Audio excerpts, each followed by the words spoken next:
Nous sommes chez Carlyle à Saint-François, où Carlyle a 3 systèmes d'aquaponie. Donc on va pouvoir montrer les 3 techniques différentes de culture de plantes dans 3 écosystèmes différents. Alors le premier système, on peut vous montrer les résultats avec des fraises, des salades, du basilic, tout plein de plantes. Utilise la technique de table à marée où nous avons de l'eau qui monte et qui descend, d'où le nom table à marée. Ensuite, nous avons un système qu'on appelle raft ou radeau en français, où les plantes flottent sur l'eau.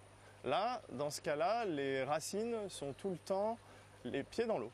Le troisième système est technique de culture de plantes, en hydroponie donc, c'est un tout petit filet d'eau, voilà, tout simplement, qui coule au fond du tuyau et les plantes poussent comme dans la technique radeau.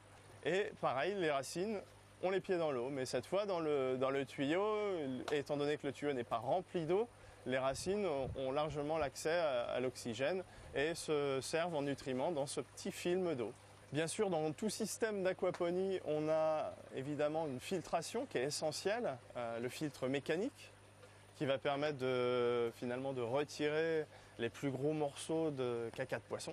Et le second filtre, qui est un filtre biologique, qui sert aussi de puisard, puisque la pompe est inclue dans le filtre.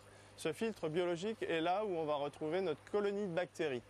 Les bactéries qui vont transformer l'ammoniac toxique en nitrate que les plantes vont pouvoir assimiler facilement. Les avantages de l'aquaponie, il y en a 3 majeurs. C'est la rapidité de croissance des plantes. Par exemple, une salade va pousser 30% plus vite dans ce type de système. Le deuxième, c'est le rendement. On va pouvoir mettre plus de plantes au mètre carré. Par exemple, les cives, on peut mettre 80 cives sur 1 mètre carré. Puisqu'en fait, il n'y a plus de concurrence au niveau des racines, elles reçoivent toutes la même quantité d'eau et de nutriments.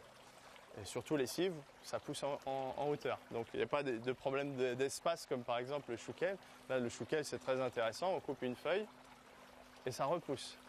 Donc on peut s'échanger la plante quand elle est en pot. Et le dernier avantage, c'est la consommation d'eau en fait. Par rapport à de l'agriculture en sol, là on a un circuit fermé, l'eau est tout le temps recyclée, c'est-à-dire qu'on utilise 90% moins d'eau qu'en terre.